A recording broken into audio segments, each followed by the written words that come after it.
আজকে পুরো দেশকে তুফানের হাতে তুলিয়া দেব। সে যা চাইবে পাইবে, যা করিতে চাইবে করিবে। তাহাকে কোনো কিছুতেই বাধা দেয়ার এখতিয়ার কেউ রাখিতে পারিবে না।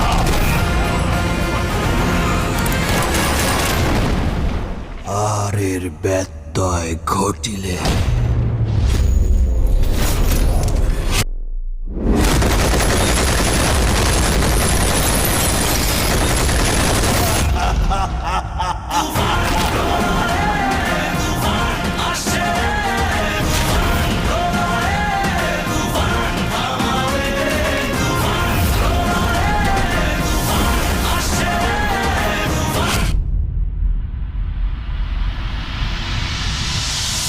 তুফান, খুব ভয় পাইছি রে।